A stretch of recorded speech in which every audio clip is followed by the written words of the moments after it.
사실은 직원의 실수라고 얘기했는데 내부 통제가 없었던 겁니다. 충격이는. 그러니까 이거 제대로 더 관리해야 되고 더 규제해야 되라고 하는 아까 빌미를 준 건데요. 여파가 크죠.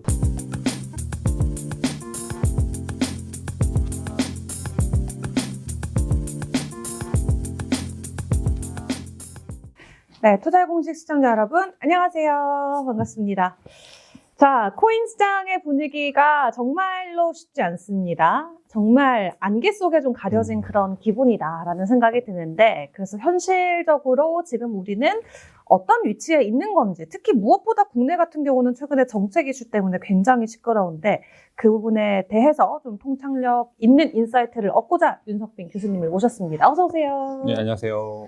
반갑습니다. 교수님, 최근에 시장 분위기가 말이 아닙니다. 네. 전반적으로 시장의 분위기 좀 어떻게 보고 계실까요? 네, 표정이 안 좋으신 것 같아서 홀더분들 네. 다 있지만 대부분 지금 저는 뭐 직접 투자하는 사람은 아닙니다만 네네. 다녀보면 다 표정이 안 좋으시고 지금 다 이렇게 어려운 시장을 겪고 있죠. 그러니까 저도 크리プト 윈터를 좀 3번, 4번째 겪고 있긴 한데 네. 보면은 이제 그 내성들이 있긴 합니다만 네. 그래도 불구하고 좀 어려운 시절을 맞죠. 특히 이제 홀더분들, 투자자분들은 네.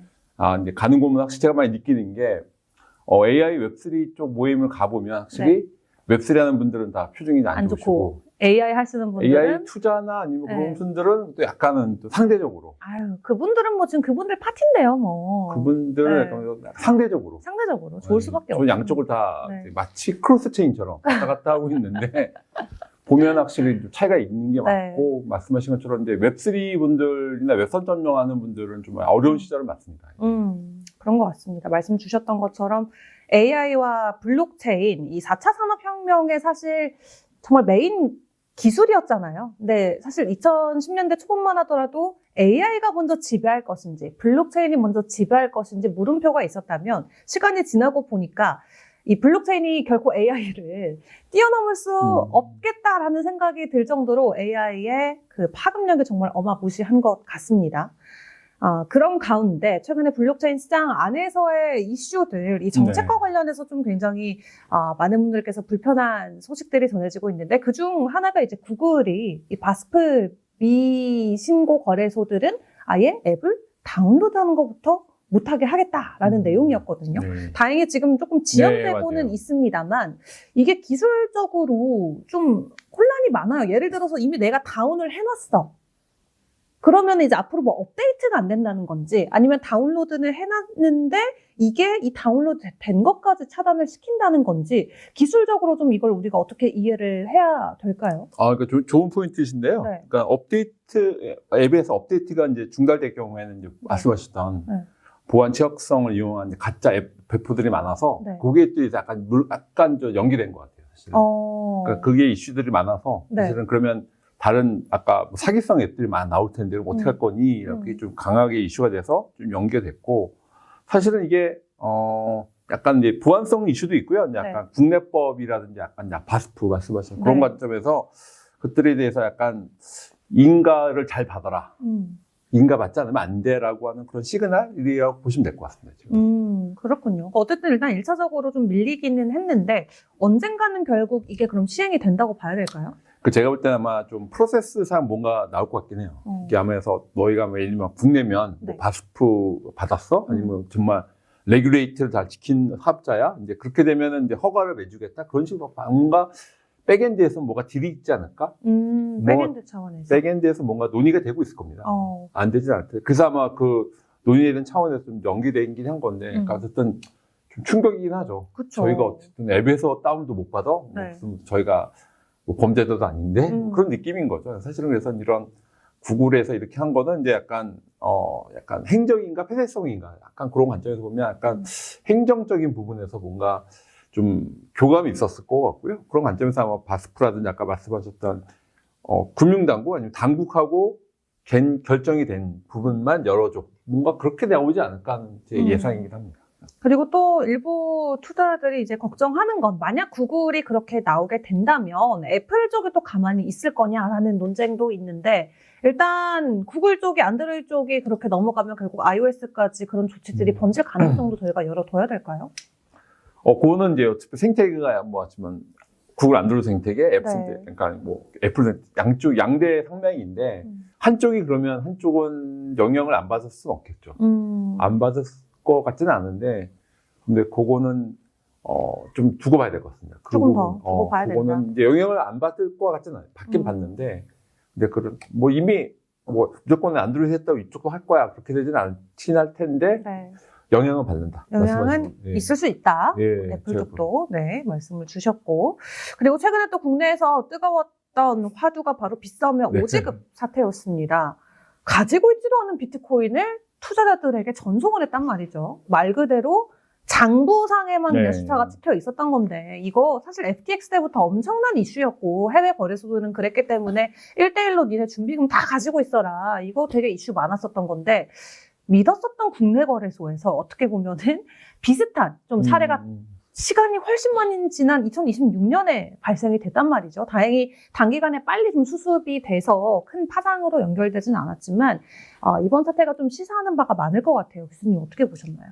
예, 이거는 뭐 블록체인 기술 이슈라기보다는 네. 내부 통제, 내부 통제, 내부 프로세스의 문제인 거죠. 사실은 말씀하신 것처럼 이게 뭐 장북이, 뭐 오더북이라고 하죠. 네. 그런 데이터베이스하고 온체인하고는 차이가 있는 건데, 그것들을 사실은 직원의 실수라고 얘기했는데, 그게 약간 내부 통제가 없었던 겁니다. 프로세스가. 그럼 이게 왜 그럴까 뭔가 중간 체크한다든지, 네. 필터링 되거나 밸리데이션 됐어야 되는데, 그게 전혀 없이 넘어갔다고 하는 건 충격이긴 합니다. 이게 아마 기존 금융권이나 이분의 금융금감원도 이렇게 똑같이, 그거 봐라. 그러니까 이거 제대로 더 관리해야 되고, 더 규제해야 되라고 하는 아까 빌미를 준 건데요. 그러니까 이건 제가 볼 때 약간 내부 통제의 문제, 프로세스 문제인데, 그것 때문에 좀 여파가 크죠. 사실은 해서.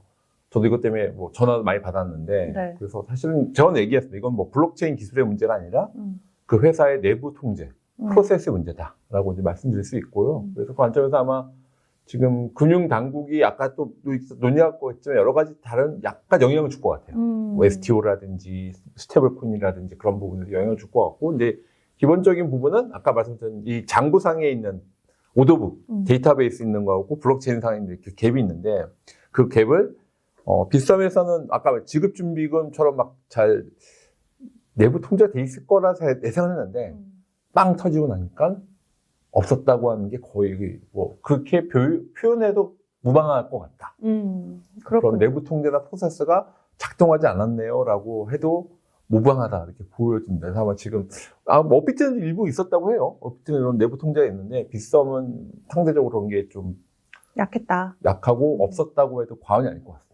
그렇다면은 결국 이게 규제 당국한테는 그들의 손에 칼날을 쥐어주는 사건으로밖에 사실 우리가 해석이 안 되거든요. 결국 그들 입장에서는 너네 그럴 줄 알았다.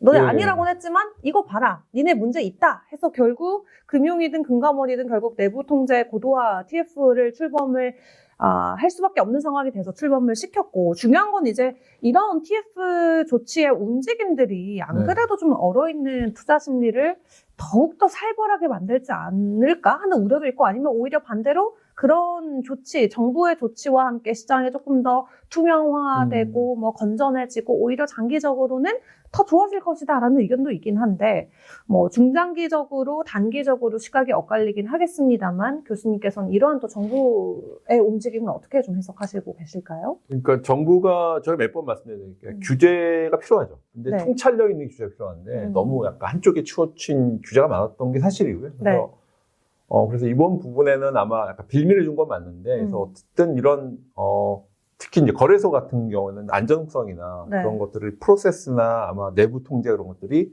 기존 금융권 못지않게 가야 되는 건 맞는 것 같아요. 그렇게 되면 워낙 많은 자산들이 있으니까. 기존 규제처럼 일단 우리도 규제화가 되긴 해야 된다. 거래소 기준으로. 거래소의 프로세스는. 근데 그런 건 맞는데, 네. 그렇다고 해서 뭐 블록체인이나 디지털 자산 전체가 다 위험한 거니 안 되라고 하면 안 될 것 같고요. 어쨌든 제가 말씀드린 포인트는 이번 기회를 통해서 네. 거래소 내부 통제 프로세스는 강화되는 게 맞다. 그런 건 맞는데, 그것들이 또 너무 아까 빌미가 돼서 디지털 자산 사업 자체를 다 누르면 안 된다고 말씀드리고 싶고요. 근데 어쨌든 내부 통제 프로세스는 강화돼야 되는 게 맞습니다. 그건 네. 맞고요. 근데 이제 그런 이제 산업지능적인 측면이 또 있는 거죠. 그렇다고 너희 다 위험하니까 진흥하면 안 돼라고. 하지마, 이건 아니고. 그건 안 되죠. 네. 그건 안 될 것 같은데, 아시겠지만 금융금감원도 약간 좀 시각도 좀 다르고 좀 팽팽한 게 있어요. 그런 부분에서 이제 기존 금융권처럼 내부 통제를 강화하는 건 맞는데 진흥을 시켜야 된다라고 좀 통찰력이 있는 규제가 나오면 좋을 것 같고요. 근데 이제 이쪽 사업자 관점에서는 이번에 좀 반성을 해서 잘 좀 신뢰성을 지키면 좋을 거. 그러면 신뢰성을 잘 지키면 아까 투자자 보호도 되고 네. 더 신뢰가 됐어요. 그래서 아마 또 투자자들이 좀 안심하고 투자할 수 있는 여건이 될 수 있는 또 계기가 될 수도 있는 포인트도 있다라고 말씀드리고 싶습니다. 그렇군요. 자, 결국 통찰력 있는 규제가 필요할 것 같습니다. 지금 시점에서는 어쨌든 거래소 안에서의 그런 문제점과 허점들이 확실히 바로 잡혀야 되는 것은 맞을 것 같은데, 또 금감원장은 이 정부의 어쨌든 입장에서 지금 거래소 장부와 실제 보유 잔고를 실시간으로 연동해야 된다라는 입장을 또 피력하고 있기는 하거든요. 이게 5분 단위 연동도 길 수 있다라고 직접적으로 언급을 했다고 하는데, 이게 블록체인 기술상 실제로 완전한 실시간 연동이 가능한 건지도 좀 궁금한데요. 그것도 저도 약간 조사하고 왔는데요. 네. 그러니까 사실은 기술적으로 보면 API라고 하죠. 네. 그러니까 오프캐치 프로그래밍 인터페이스 때문에 기술적으로는 가능해요. 가능할 수 가능해요. 있는데 네네. 그 부담이 많이 되는 거죠. 그러니까 배보다 배꼽이 더 클 수가 있는데 비용 측면에서 그렇다는 그렇죠. 건가요? 비용도 그렇고 성능 부분도 그렇고 5분 단위로 하는 단위로 제조하는 것은 API로 하는 거는 기술적으로 가능할 수 있을 것 같아요. 그러니까 어플리케이션 인터페이스 마치 미드웨어처럼 네. 온체인에 있는 거하고 이쪽 실제 대장하고 API로 그거는 5분 단위로 하는 거는 가능할 수 있긴 한데 부담이 될 거다. 그리고 기술적 가능한데 부담이 되고 그리고 콜드 월릿이 많았을 때 어떻게 할 거니라고 하는 것도 좀 고려사항일 것 같아요. 이게 콜드 월릿이 많으면 또 콜드 월릿은 또 하드 월릿 다르잖아요. 네. 그것도 따로 다른 저장 장치에 있는 거니까 그걸 또 확인하는 것도 프로세스도 고려해야 될 것 같은데요. 아마 기술적으로는 가능하다. 근데 부담은 될 거다라고 하는 게 제 종합적인 결론입니다. 현실적으로는 진행은 할 수 있지만 거래소가 좀 떠나야 되는 부담이 클 수밖에 없다고 말씀을 주셨고, 만약 그렇게 된다면 결국 안 그래도 조금 기울어진 운동장이다라는 평가가 나오는 한국 거래소 씬이 조금 더 이 대형 거래소 위주로만 재편될 수 있는 가능성도 커지겠네요. 그렇죠. 그러면 이제 다른 중소 쪽이나 네. 기존에 있었던 크립토로 하는 분들은 더 어려워지는 거죠. 그러니까 없는 살림에 그러니까. 너희 이것까지 해라고 하면 더 부담이 되는 거고요. 네. 아마 바스프도 그렇지만 마찬가지로 안전장치가 필요한 건 맞는데 아마 아까 말씀드린 다른 거래소에서는 부담이 되는 건 사실입니다.